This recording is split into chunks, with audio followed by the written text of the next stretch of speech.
Está em forma. Quem é você? Eu sou José Dionísio Rodrigues, alguns me conhecem por JD, alguns por Dionísio e muitos por Rodrigues. Nasci em Travanca do Mondego, Portugal, na região de Coimbra. Ali chama-se Beira Litoral, porque está próximo ali de Figueira da Foz, entre a Serra da Estrela e Figueira da Foz. Aos 10 anos de idade me trouxeram para o Brasil. Eu não vim, me trouxeram. O meu pai foi comerciante em Araruna, lá no norte do Paraná. E morei 2 anos em Araruna. Depois, naquela época, a época do desbravamento lá do norte do Paraná, ainda a cidade era muito pequena, não tinha oportunidade de ensino. E eu fui para São Paulo, depois eu fui para Irati, aqui no sul, depois para Assis, estado de São Paulo. De lá ganhei uma bolsa de estudos pelo American Field Service, hoje a AFS Internacional, a AFS do Brasil. Fui para os Estados Unidos, morei 1 ano e fiz o último ano da High School. E até então eu pensava em ser engenheiro químico, né? Eu hoje não consigo me imaginar como engenheiro químico. Mas aproveitando esse ano que eu fiquei nos Estados Unidos, eu fiz um teste vocacional e acusou que na realidade a minha maior habilidade seria na área humanística. E aí eu decidi entrar no jornalismo. Então quando eu vim para o Brasil de volta, isso foi em 1966, e decidi vir para Curitiba para fazer o curso de jornalismo na Universidade Federal do Paraná. E entrei no curso de jornalismo e imediatamente consegui um estágio no jornal O Estado do Paraná. Uma época áurea do jornal, com grandes jornalistas do tipo Mussa José Assis, do Castel Nix, Gilberto Mesomo, Gilberto Ricardo dos Santos, Aderbal Fortes, Júlio Zarucchi, uma turma da pesada. E eu tenho a grata satisfação de dizer que fui foca daquela maravilhosa turma naquele período, já em 1967, que foi o ano que eu entrei no curso de jornalismo. Bem, do estado do Paraná, eu fui convidado pelo professor Percy Moro, que era professor de jornalismo comparado lá na Federal, para vir para a Gazeta do Povo. E na Gazeta do Povo daí conheci outra turma, o Celso Nascimento, o Walter Schmidt, Luiz Nunes Moreira, o Luzimar Maria Dionísio, né? E foi ali na Gazeta que na realidade eu não pude mais ser chamado de Dionísio, porque tinha exatamente o Luzimar Maria Dionísio. E quando eles faziam a pauta, eu me lembro que o meu primeiro job, né? A minha primeira solicitação de reportagem tinha lá na pauta. Quem fazia a pauta era o Daquino, né? E o Percy Moro. E tinha lá então Dionísio, e tinha Luiz Nunes Moreira, Luiz Domes, etc. E o Dionísio tinha lá a orientação para eu fazer uma reportagem na Secretaria de Segurança Pública. E de repente os dois, o Luzimar Maria Dionísio e José Dionísio Rodrigues, foram para fazer a mesma cobertura na Secretaria de Segurança Pública do Paraná. E aí que a gente decidiu que eu seria chamado de Rodrigues e ele manteria o Dionísio, porque ele trabalhava antes na Gazeta do que eu não tinha precedência, né? Enfim, dali na Gazeta do Povo eu conheci também o Rafael Delala, que na realidade estava vindo do Diário do Paraná. O Dr. Francisco tinha comprado o Canal 12 do Najib Bichette, ali na Emiliano Perneta, e aí ele precisava de um profissional para começar a estruturar a área de jornalismo da TV do Canal 12. Da TV Paranaense Canal 12. E quem é que ele foi buscar? O Rafael Delala, que fazia o Diário do Paraná na TV. Eu não sei se vocês lembram, mas tinha um Diário do Paraná na TV, que era organizado pelo Rafael. Não sei se tinha mais algum companheiro dele na época, mas eu sei que ele veio para a Gazeta do Povo para ajudar a estruturar o jornalismo. Nessa época foi interessante, porque nesse momento o Rafael Dell'Ala precisava montar uma equipe. E ele convidou o Walter Schmidt e o Celso Nascimento para fazerem parte da equipe. O Walter não aceitou o convite. E sobrou uma vaga. E a vaga me foi oferecida. E eu, evidentemente, naquela fase do início da carreira, você aceita todas as propostas. E foi um momento importante, porque a minha ida para o Canal 12 para trabalhar com o Rafael criou um outro momento interessante na minha carreira, porque logo em seguida o Rafael me convidou para fazer parte de uma empresa que ele estava estruturando de assessoria de relações públicas. Assessoria de relações públicas e assessoria de imprensa. Essa empresa se chamava ADM, Agência de Desenvolvimento Municipalista. Qual era o objetivo dessa assessoria de imprensa? Era dar cobertura para os prefeitos. Porque como o Rafael também trabalhava na Assembleia Legislativa como assessor de imprensa, ele tinha um conhecimento muito grande nessa área e ele achou que a gente podia estruturar uma empresa para dar cobertura, ajudar a fazer discurso, assessoria de imprensa, etc. Muito bem, então ali, nesse momento, eu continuava trabalhando na Gazeta como repórter, já estava trabalhando no Canal 12 e imediatamente, logo após, a gente foi estruturar essa empresa de assessoria de imprensa e relações públicas. Na realidade foi um embrião da Soma, que surgiu logo em seguida, que eu já conto um pouco mais, e depois da Soma nós não pudemos dar sequência porque tinha uma outra Soma em Caxias do Sul, e essa Soma de Caxias do Sul, ela tinha o registro anterior ao nosso. Em função disso a gente teve que mudar e aí nasceu a Opus, né? Mas basicamente foi o seguinte: nós ficamos pouco tempo com a ADM, em 72 a gente criou a Soma, e em 74, na realidade, é que a gente fez em 72 nós criamos a Soma, mas daí era eu, Rafael Dell'Ala, o Maurício Távora e o Idelson Santos, e tinha mais o Ademar de Sena, que era um rapaz que tinha saído da Gazeta do Povo e que veio nos ajudar na área administrativa financeira. Rodrigo, quando você criou a Soma, a literatura diz que no dia 1º de fevereiro de 1971, agora você está retificando para 72, né? A Directa, editada em 1974 pela Digital, confirma realmente esses nomes e lembra alguns, se pudesse até recordar: José Carlos Panceira, Gilberto Grassi, José Roberto Bastos de Oliva, sim, João Pereira Duarte e tantos outros. E muitos se tornaram, inclusive, expoentes na área da publicidade, graças a esses movimentos oriundos dessas iniciativas de jornalistas como você e tantos outros. Então essa história está realmente agora de testemunho, você está recordando e nos dando mais subsídios para a construção realmente dessa história da publicidade paranaense. Eu gostaria também, Rodrigues, se você pudesse falar um pouco mais sobre a experiência que você teve no Canal 12. Você chegou a fazer uma dupla de apresentação do jornal com o Rafael Dell'Ala?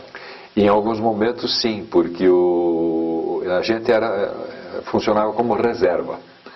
Se eventualmente faltasse algum dos apresentadores, a gente tinha que estar preparado também para assumir o comando. E eu tive algumas experiências, embora eu confesso a vocês, se eu estou nervoso aqui agora, na época eu ficava mais nervoso ainda, né? E você não tinha o apoio do teleprompter, né? Hoje tem esse instrumento que você na verdade fica olhando para a câmera e o texto está passando na tua frente. Nós não, era o mimeógrafo, né? Então tinha o Ivo que cuidava do mimeógrafo para nós, no stencil, né? Todo borrado, a gente ficava com a mão toda suja de tinta azul, mas enfim, tinha um script na mão, então a gente tinha que se preparar para poder, na realidade, ler e ter uma comunicação adequada com o telespectador. Eu me lembro o seguinte: o que eu fiz nessa época assim, que me gratificou muito, além de escrever, e de apresentar eventualmente, eu criei um programinha que era O Homem na Lua, porque foi naquele ano, eu agora não tenho... 68. Acho que foi 68, foi isso? 69. Não, ou 69. 69. Que os Estados Unidos colocaram o homem na Lua pela primeira vez, o Neil Armstrong, né? E eu criei um programinha especial do tipo assim, contagem regressiva. Falta um dia, faltam 10 dias, 9 dias, 8 dias. Foi um momento interessante, né? E a cobertura nessa época chegava por filme, né? Chegava por filme. E a gente, na realidade, a gente fazia, por exemplo, quando se fazia uma notícia sobre a Guerra do Vietnã, né, que estava em voga, né? E você tinha um filme, né? E você amarrava a ponta do... enfim, amarrava o filme, né? E fazia um looping, né? Lembra disso, Renato? A gente fazia um looping, então às vezes você contava a história, a notícia nova, mas a cena da batalha era uma cena antiga que você estava mostrando para efeito de ilustração, né? Quer dizer, que diferença do que nós vivemos hoje, né? Não existia ainda rede de televisão nacional, nada Estava disso. se formando a Rede Globo, tanto que eu fiz estágio na Globo no Rio, é um momento também importante até da minha carreira, porque era na época do Walter Clark, né, e na época do Armando Nogueira. Sim. Então eu me lembro, e o Boni, e Alice Maria, exatamente isso. Eu me lembro desse momento, foi um momento realmente muito importante na minha carreira, porque eu me vi no Rio, conversando com o Walter Clark, com o Boni, com o Armando Nogueira e com a Alice Maria. Porque eles faziam treinamento das regionais exatamente para poderem começar a estabelecer um padrão de comunicação nacional, um padrão de rede nacional. Mas ainda demorou um pouco para a Embratel completar os troncos. Sim. 72, eu acho.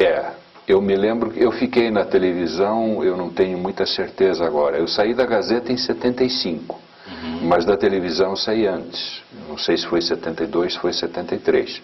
Mas eu passei pelos momentos do tipo assim, históricos da televisão, da Rede Paranaense Canal 12, porque quando nós fomos para Emiliano Perneta, a gente foi para montar o jornal do meio-dia. Quer dizer, a televisão não tinha jornal de manhã, tinha jornal do meio-dia. E nós fomos para organizar o jornal do meio-dia. Depois a gente organizou o jornal da manhã. Então, eu não lembro bem as datas, né? Mas foi um trabalho assim de iniciar realmente a televisão no Paraná. Leia-se Rede Paranaense de Comunicação. E como é que o jornalista se transformou em publicitário? Assim, qual foi o... Pois você sabe que... o processo de conversão, assim, como é que... Foi circunstancial. Totalmente circunstancial.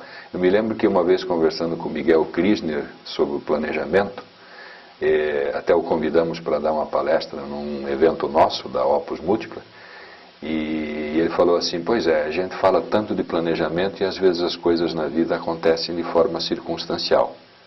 E ele estava se referindo àquela compra daqueles frascos, das ânforas que ele comprou do Silvio Santos, né? Então eu faço uma comparação, porque aquilo foi circunstancial, né? Aconteceu que o Silvio Santos queria vender, ele aproveitou a oportunidade e comprou, e enfim, aquilo acabou virando um símbolo do Boticário. No meu caso foi muito parecido, quer dizer, eu era um jornalista, sou um jornalista, não deixei de ser até hoje, embora não pratique, né? Mas estava atuando no jornalismo, estava bem no jornalismo, gostava do que eu fazia, né? Eu cheguei editor da área internacional na Gazeta do Povo, e na televisão uma espécie de editor, e também tinha assessoria de imprensa. Eu fui assessor de imprensa durante alguns anos do Instituto de Peso e Medidas, da Companhia de Processamento de Dados do Paraná, fui da Secretaria do Trabalho, enfim, atividades típicas de jornalista. Mas foi circunstancial em função do aparecimento do Rafael de Lara na minha vida, porque o Rafael sempre foi uma pessoa muito irrequieta, e ao me convidar, irrequieta e empreendedor, um sujeito empreendedor, e ele, ao me convidar para fazer parte da ADM, e em seguida o Eurico Budola nos aproximou do Maurício Távora e do Delson Santos, que eram da Associados Propaganda, em função, enfim, do Rafael, do Eurico, do nascimento da empresa de propaganda, além de já termos a empresa de assessoria de imprensa, acabou me despertando o interesse de avançar na área de comunicação, não me restringir ao jornalismo. Então foi circunstancial. O fato é que depois eu acabei gostando muito da área, porque talvez até por ser filho de português, né? Eu aprendi que o que entra tem que ser maior do que o que sai, né? Então o Rafael de Lala me convidou para fazer a parte de administração da empresa, né? Ele disse: quem é o cara aqui que tem mais habilidade administrativa? Talvez seja o Rodrigues, por ser filho de português. E eu, na realidade, acabei entrando na área da propaganda para cuidar da área administrativa e financeira, né? Depois entrei na área de operações, depois fui fazer atendimento. Isso era inato, assim, você não tinha nenhum... Até 1975 eu era um profissional de jornalismo e sabia, pelo que eu tinha aprendido no balcão do armazém de secos e molhados do meu pai, como é que era, enfim, o que era atender um cliente e o que era o serviço de contabilidade, né, de receita, despesa, etc. Isso era inato, isso sem dúvida nenhuma. Mas depois, em 75, quando eu saí da Gazeta do Povo, eu saí no dia 14 de abril de 1975 da Gazeta. E em seguida, em maio, ou aí mesmo no mês de abril, começava um curso na FAI, que era um curso de administração de empresas para graduados. Foi o primeiro curso, foi o primeiro ano em que a FAI abriu um curso dessa natureza. E o que ele era? Era um curso que envolvia vários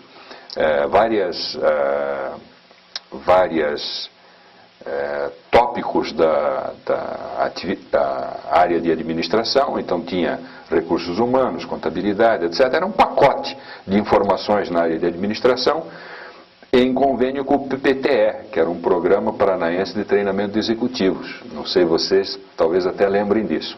Então a FAI, junto com o PPTE, criaram esse programa. E eu fui fazer. Foi o meu primeiro curso na área de administração de empresas.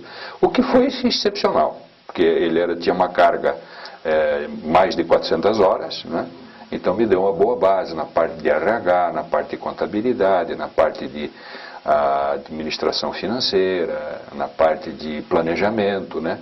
Tanto que o trabalho de graduação foi um trabalho de planejamento, e eu fiz um trabalho de planejamento na época para a Opus. Ainda não era Opus Múltipla, ainda era Opus, isso foi em 1975. Então, o meu foi circunstancial entrar na área, gostei muito da área de comunicação, mas interessante é que eu não entrei na propaganda pela área de atendimento ou pela área de criação, entrei pela área administrativa e financeira, depois pela área de operações. E a minha primeira campanha que eu apresentei como profissional de atendimento foi para a Secretaria da Agricultura em 1976. Nós tivemos uma grande geada no Paraná, e a geada queimou todos os cafezais.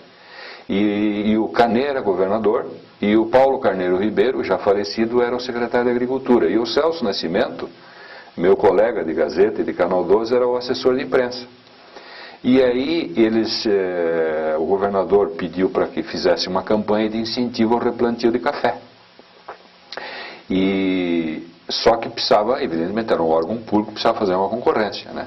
E essa concorrência foi feita. Entrou a Múltipla, entrou a PAZ, entrou a Engenho de Londrina, entrou a Opus, né? Enfim, várias agências que atuavam no Paraná na época.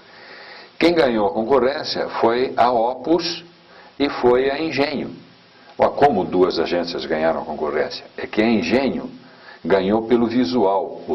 A direção de arte da Engenho, isso é uma coisa histórica, né?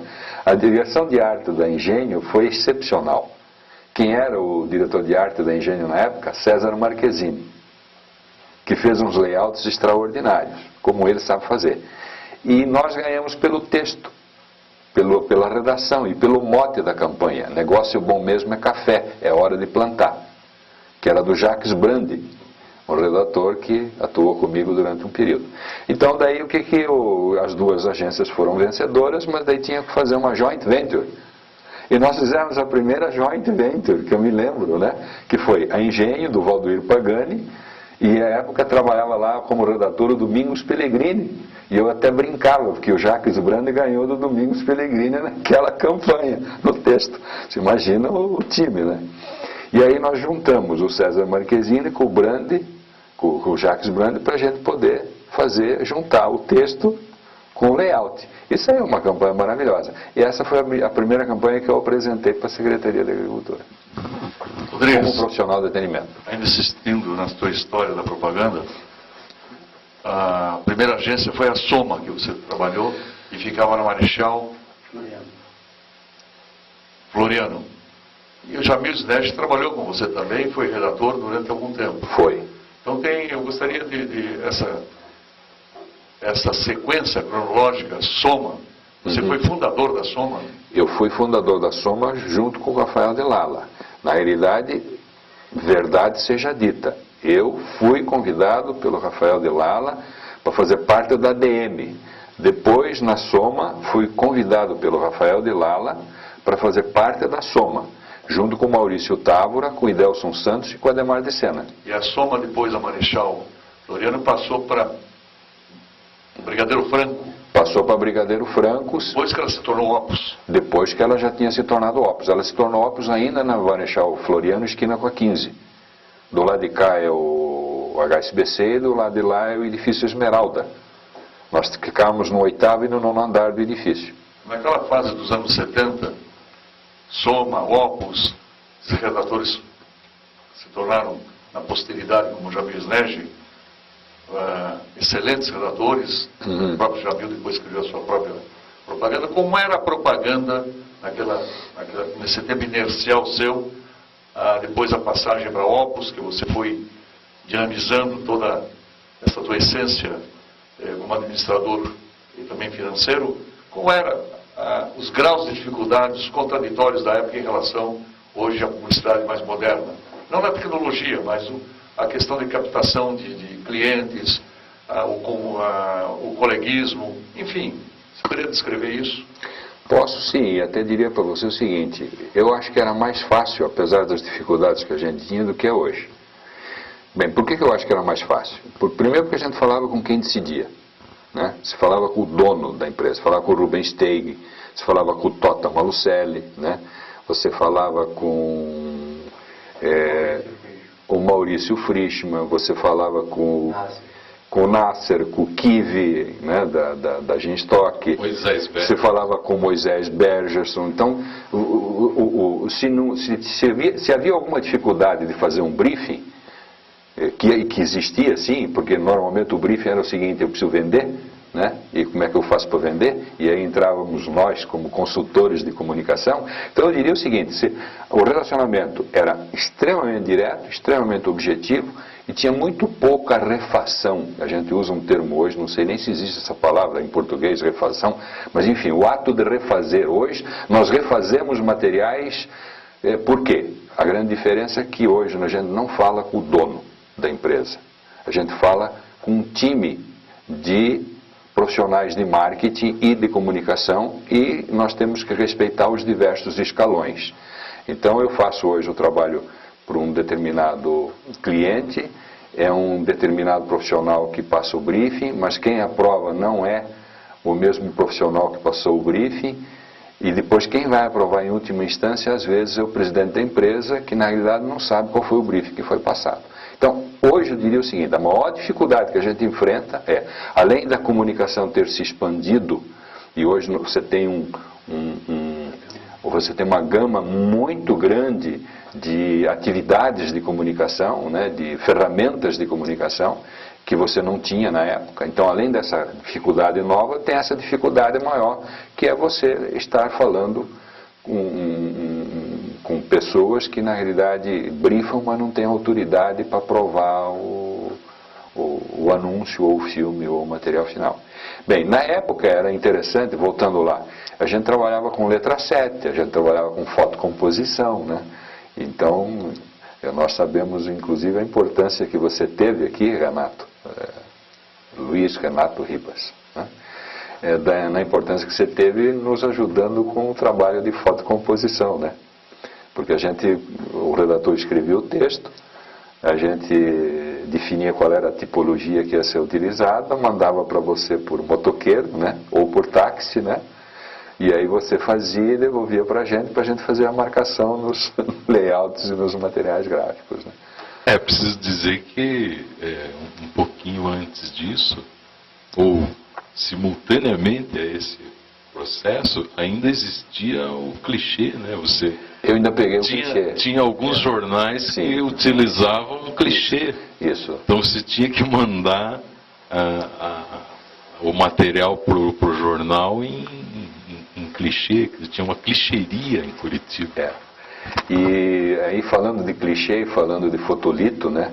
Quer dizer, qual era o grau de maior dificuldade que a gente tinha? Como a gente atendia muito varejo, e na realidade as grandes contas que efetivamente a gente atendia aqui, ou se atendia governo, prefeitura, ou atendia varejo, né? Porque a área de serviço era mais incipiente ainda, né?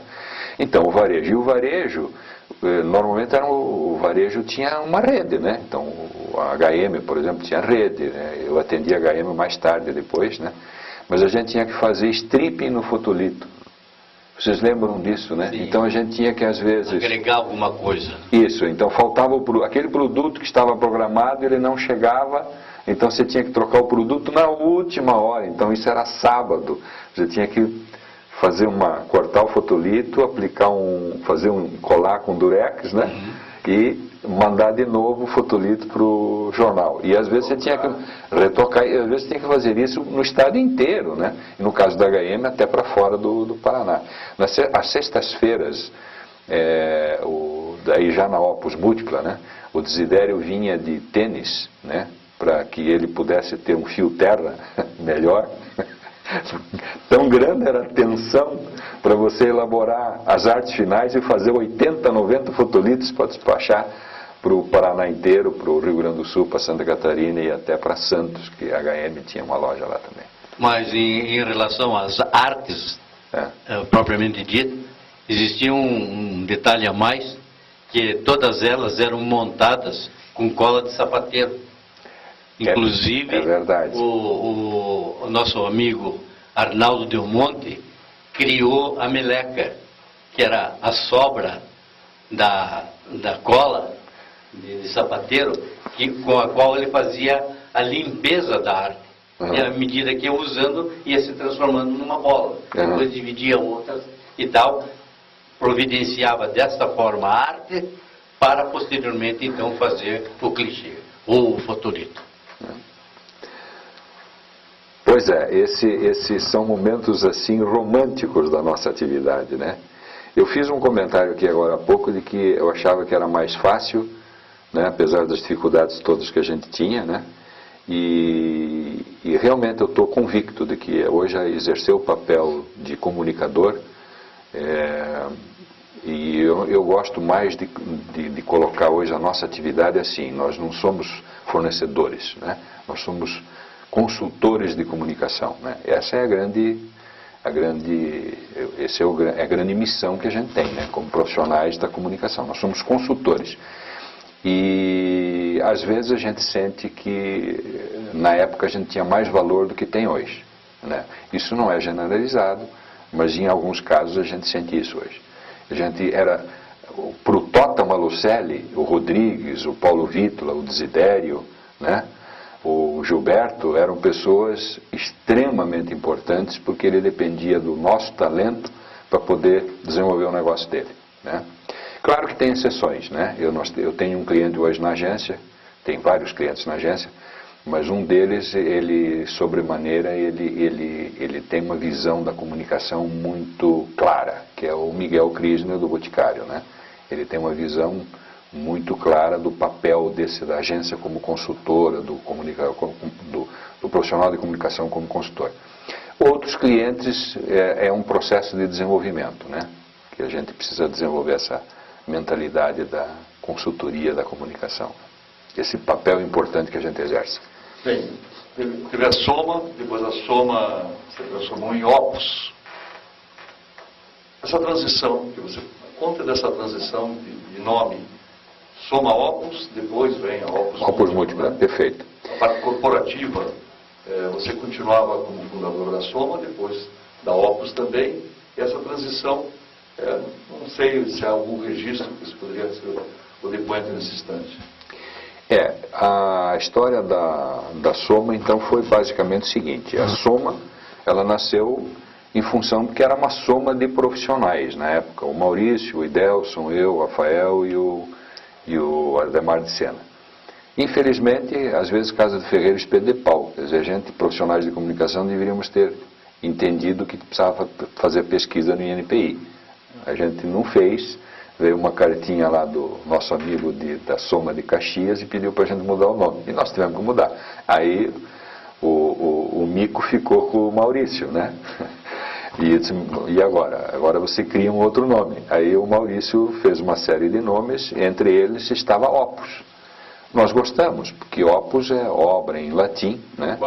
E trabalho. Maurício Távora, já falecido, profissional de teatro, um grande redator de comunicação, né? O Maurício, até fazendo uma parte, o Maurício era o seguinte, ele chegava de manhã, ele passava a mão no rosto, fazia esse movimento, que eu não esqueço até hoje, passava uma segunda, terceira vez, olhava a pilha de jogos que tinha na mesa dele, às vezes tinha 7, 8, 9, 10, eu me lembro que um dia que tinha 18 jogos na mesa, e ele passava a mão no rosto de novo e dizia assim, tá bom, agora chama a turma aí, vamos trabalhar. E ele pegava job por job, discutia e ia distribuindo tarefa. Então distribuía tarefa para o José Roberto Oliva, né, hoje da Nova Comunicação, para o Gilberto Grassi, né, já falecido, que também era outro redator. Enfim, um brilhante de um profissional. Um cara que, quando ele se passava a mão no rosto, é porque ele estava preparado para debulhar os jobs, como ele dizia, né? Enfim, então, da Soma para Opus, foi em função de mudança fomos obrigados a mudar o nome. Bem, aí nasceu a Opus, né? E a Opus, ela teve altos e baixos, enfim, como todos os negócios, né? Eles não nascem prontos, é um processo de desenvolvimento, né? E aí, em 1986, o Rafael Delala, ele já não estava mais aplicando todo o tempo dele para a empresa. Desde 84 que ele tinha voltado a trabalhar praticamente em tempo integral na Assembleia Legislativa. Quer dizer, o lado do jornalismo, eu percebi que estava chamando mais o Rafael até do que o lado da propaganda. E aí eu fiquei praticamente 2 anos tocando a empresa sozinho, porque o Idelson saiu no meio do caminho, o Maurício também saiu, o Ademar também saiu, e acabou ficando eu e o Rafael Delala, como sócios da Opus. E aí eu percebi o seguinte, que tanto eu quanto o Rafael tínhamos mais vocação para atendimento e para negócios do que para a área de criação. E aí eu comecei a desenvolver uma ideia de fazer a fusão com alguma empresa que me oferecesse aquilo que nós não tínhamos na área de criação, profissionais na área de criação. Antes da fusão, você foi um dos pioneiros a colocar mulher no atendimento de propaganda. Foi a Osíris Haddad. A Osíris Haddad. Na realidade, a conta do Malucelli da Visconde veio para a Opus pelas mãos da Osíris Haddad, que é hoje ainda uma colega nossa, atuando aí no mercado, mais na área ela é professora, né? Por favor. E adora ser professora.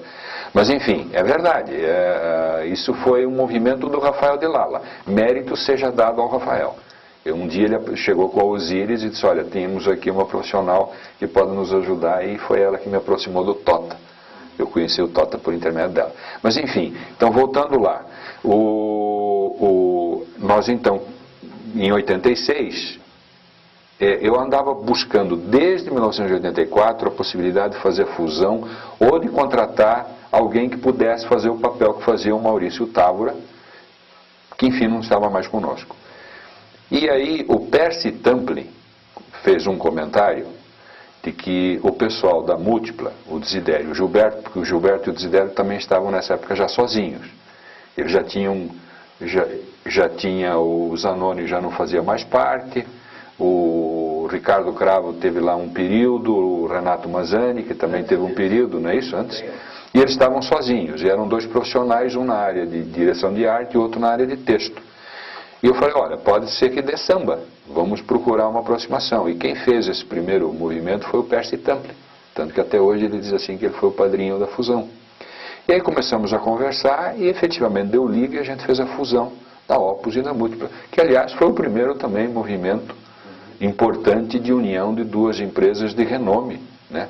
Nós tínhamos uma imagem muito boa na área de planejamento, em business, em negócios e em atendimento, e o Desidério e o Gilberto dispensam comentários com relação à qualidade que eles têm na área criativa, na área de planejamento criativo, principalmente, né?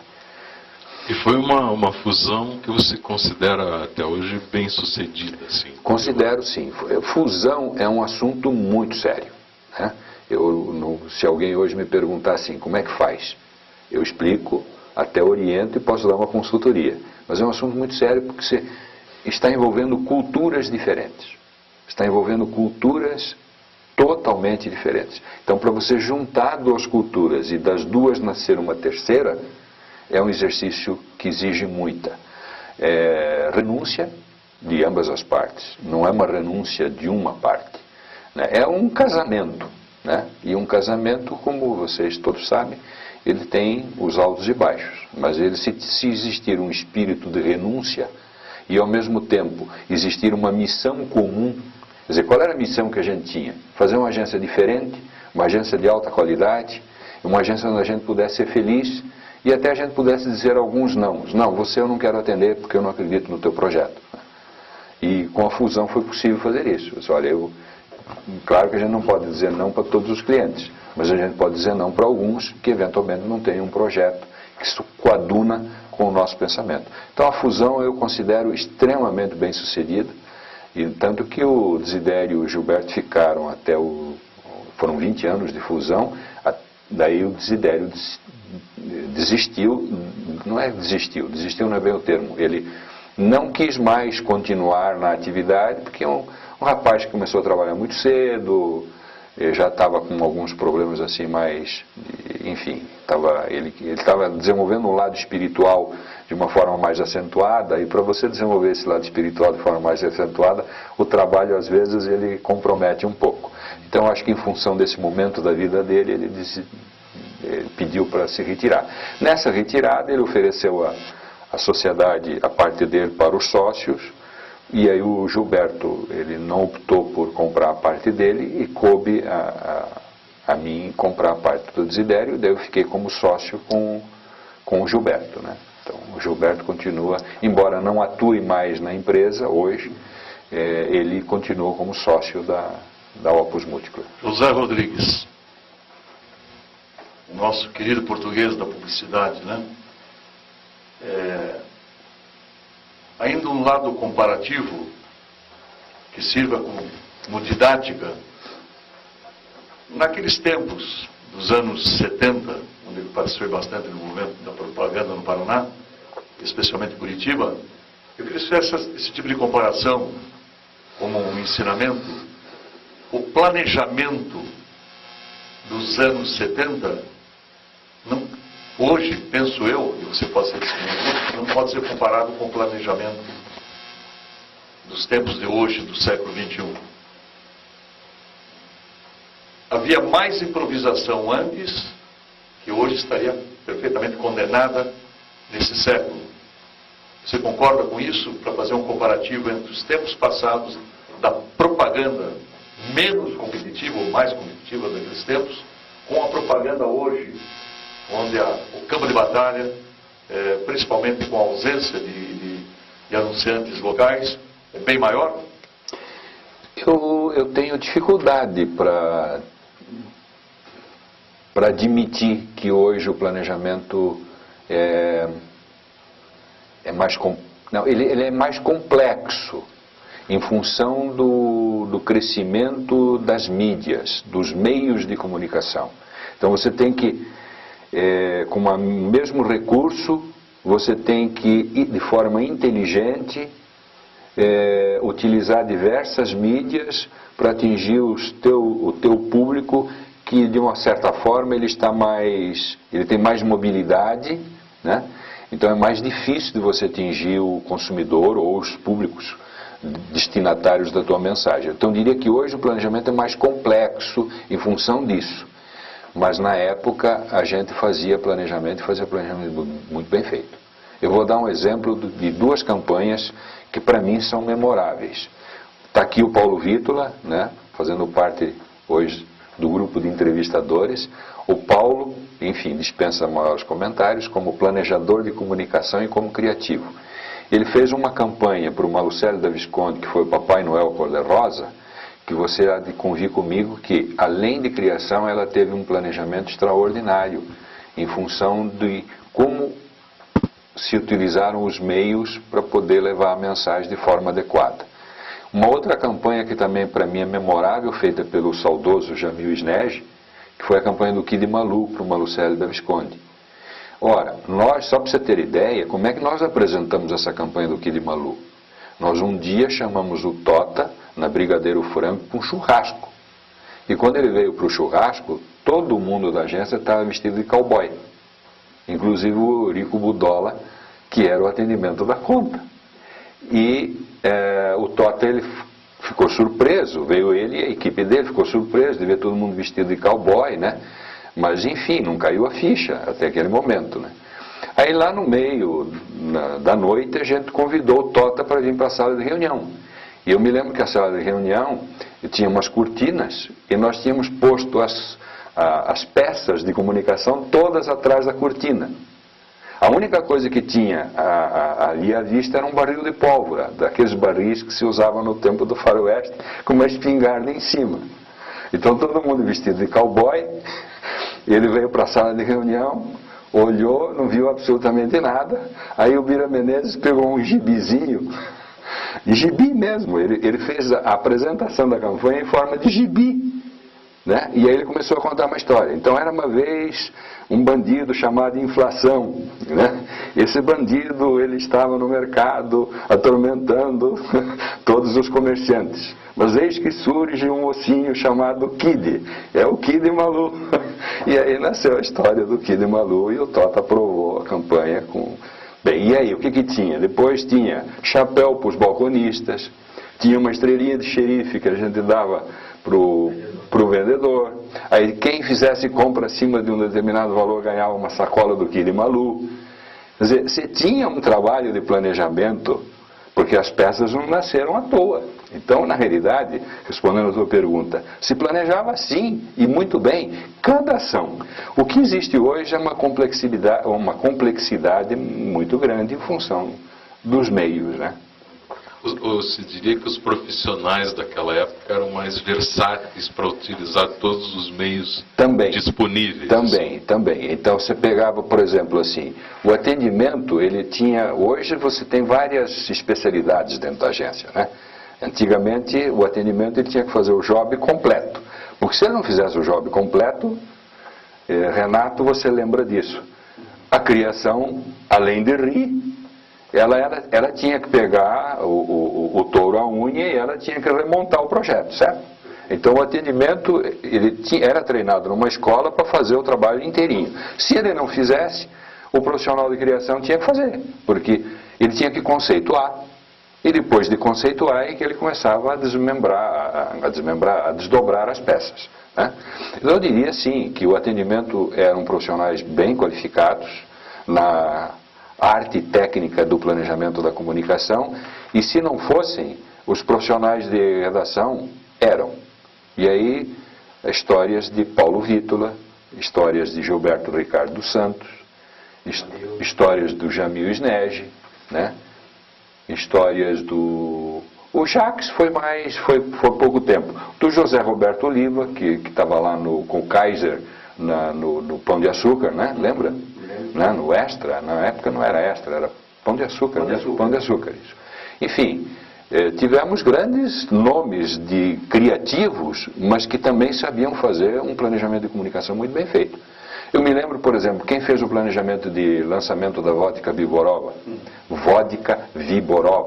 para o Valdomiro Perini, foi o Jamil Snege. né? Quem atendeu fomos nós, era o Idelson Santos, que era o atendimento da conta, e quem fez todo o planejamento do lançamento foi o Jamil, e que criou um anúncio memorável, que foi assim: cruéis esses poloneses, somente depois de tantos séculos é que eles apresentaram a vodka Wyborowa para a gente, que era o Vitor, o polaco Vitor, né? Numa cadeira de namoradeira, né? Aquelas cadeiras namoradeiras, a vodka de um lado e ele do outro, né? Não, eu acho então que o que ocorreu, na verdade, sim, foi uma migração do profissional versátil, né, para o especialista. Quer dizer, foi isso que ocorreu com o passar do tempo, assim.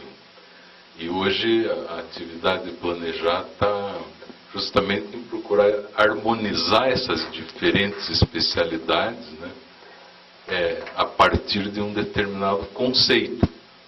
Antes você fazia tudo, né? Tinha que fazer o conceito, criar o conceito da campanha e amarrar todas as pontas e escrever para todos os meios, fazer a direção de arte de todos os meios, criar para televisão, para rádio, enfim, você fazia uma campanha completa utilizando o mesmo grupo de profissionais. Sem dúvida, era isso. E hoje você acaba inclusive é muito difícil hoje trabalhar. E você, evidentemente, está na área, né, Paulo? Então, e você esteve conosco até recentemente, né? Você viveu isso. Quer dizer, nós hoje temos uma área de design gráfico muito grande, mas a área de design gráfico já não é mais só fazer o folheto, a malha direta. Hoje ela faz embalagem, né? Aí ela faz material de ponto de venda, que é uma outra especialidade, que exige até arquitetura, porque tem alguns materiais de ponto de venda que não são resolvidos só com o designer, precisa de uma visão de arquitetura mesmo. Então, hoje você tem a área de design nossa na agência, por exemplo, está dividida em retail, que é ponto de venda, em branding, que é a construção de marca, a marca, enfim, está em packaging, que é embalagens, e ainda uma outra área que foi desenvolvida agora, que é involvement, que é envolvimento, que entra marketing direto, não só o marketing direto físico, mas o marketing direto que é praticado hoje pela internet. Então, você lembrou bem, né? Hoje nós temos vários especialistas e alguém tem que coordenar isso, não só do ponto de vista do planejamento, como também tem que coordenar isso do ponto de vista não só da forma, mas mais do conteúdo, do conceito que tem que ser passado simultaneamente. E aí é que nasceu a história da comunicação integrada, que não se resume única e exclusivamente apenas a você ter o mesmo tipo de letra, com mesmo as cores, mas sim, além disso, mais o conceito todo atrelado a um DNA da marca, né? Então, quando é que a gente no passado chamava de DNA da marca, né? Quando é que nós começamos a falar de DNA da marca? Hoje você fala DNA o tempo todo. O que é o DNA? Quer dizer, qual é a essência dessa marca?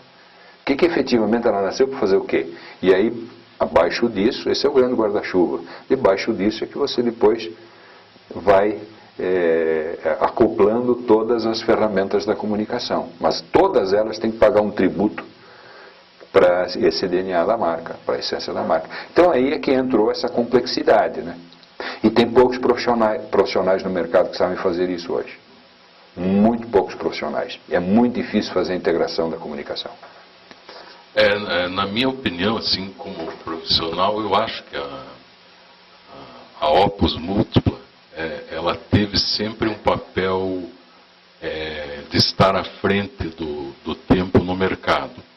Ela sempre foi inovadora, sempre buscou estar antenada com tecnologias novas, foi a primeira agência que implantou um sistema de informática, foi a primeira agência que veio com esse conceito de comunicação integrada. Quer dizer, ela tem esse foco também voltado para a incorporação de novidades e tecnologias novas.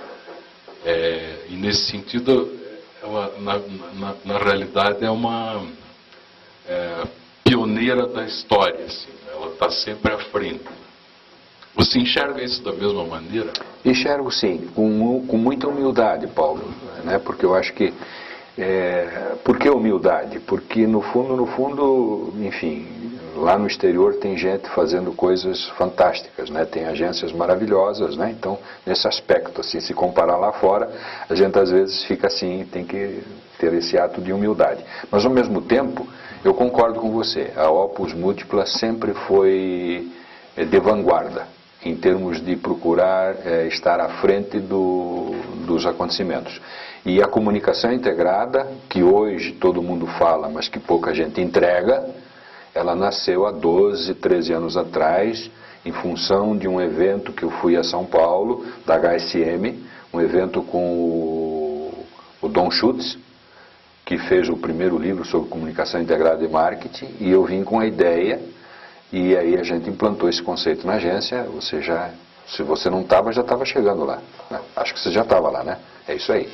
E realmente, hoje, mais uma vez, a gente está procurando estar à frente.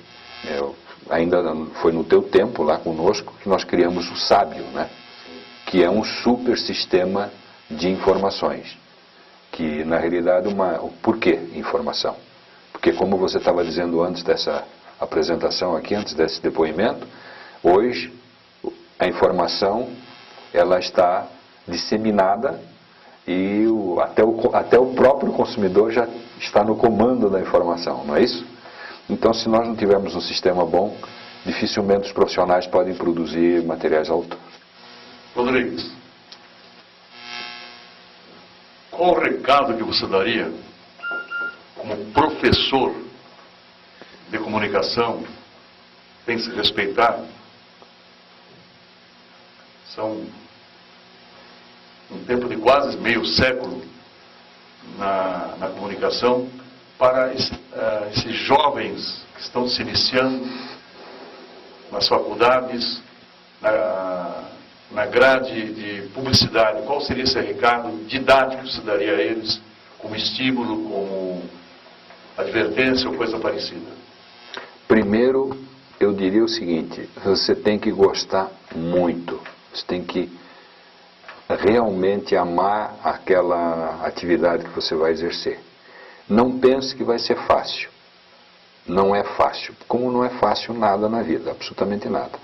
A construção de uma carreira, assim como a construção das relações, é um processo complexo, difícil. Mas o que eu diria é o seguinte: se apaixone pelo que você faz e esteja extremamente aberto para informação, para absorver informação de todo tipo. Leia muito, né? Hoje a gente percebe que é um problema sério as pessoas em função da internet, né? Não que a internet seja uma desgraça, não é, ao contrário, ela acelerou, ela deu velocidade à transmissão da informação, à circulação da informação. Mas nós não podemos prescindir da leitura, né? Nós não podemos prescindir da pesquisa, nós não podemos prescindir da curiosidade. Quer dizer, o pessoal que está chegando aí no mercado precisa ser curioso, né? Precisa estar aberto